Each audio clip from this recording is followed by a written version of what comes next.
She was radiant, almost garish, as she leaned her head back against the wall, her sweat-glistened face shining yellow in the sickly lamplight. Strands of her dark hair clung to her lips, sticky in the heat. John wanted her. He wondered what she tasted like. He leaned in and pressed his lips against hers softly. She moaned and tilted her face up to meet his, her hand ghosting around to spread against his lower back, her nails digging into him gently. John wanted her. She tasted like strawberry lip gloss. He deepened their kiss, pressing her hard against the wall. She grunted quietly, surprised, and put her other hand on his chest, wordlessly telling him to back off a little. "That's enough," she was saying silently. "That's enough." John wanted her. She waited sweetly. He pressed her harder, so hard that it hurt his lips. He parted them. He felt her lips against his teeth and opened his mouth wider as her face tightened in sudden fear. Her left hand clenched against his back. Her other one pushed harder against his chest. "Let go," she was saying silently. "Let me go." John wanted her. She tasted like mother. The tang of blood hit his tongue as he bit down, the tiny veins in her lower lip bursting against his teeth. She shrieked, but the noise was muffled against his mouth and sounded like the mewling of a hungry cat. John was hungry too. "Clean your plate," Mother always said. "Clean your plate, you little fuck. Clean your fucking plate or I swear to God I'll lock you out with the dogs again and let you starve. You're an ungrateful piece of shit, Johnny. You fucking piece of shit."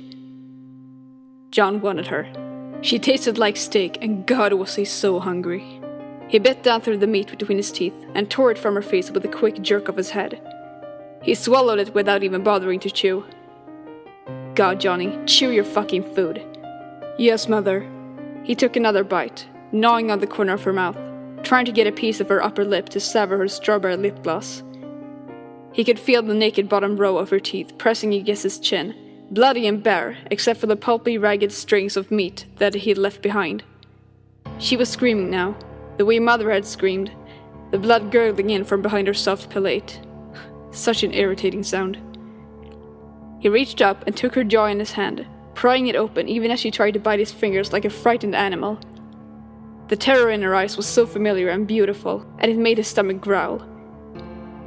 He pulled her jaw down until it popped and loosened, breaking her mouth all the way open like a cracked oyster, exposing the juicy, writhing flesh of her tongue. John wanted her. She tasted so good. And then he had her tongue, gripping it tightly between his teeth, sucking on it and tearing at it until a mouthful ripped free. She wasn't screaming anymore, just gurgling, the redness bubbling in her slender throat. She stopped pushing him away. She was limp and complacent, eyelids fluttering. He ate his fill, cradling her in one arm, the way he had cradled Mother on the night he had made her be quiet. When he was satisfied, he let her go, and she hit the floor like a bag of wet sand, her destroyed mouth hanging open at an odd angle, blood smeared around her face. "Wipe your mouth, you slob, you filthy cocksucking pig.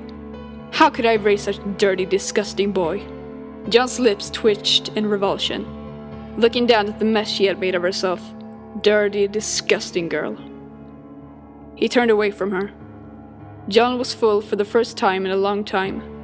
And now, John doesn't want her anymore.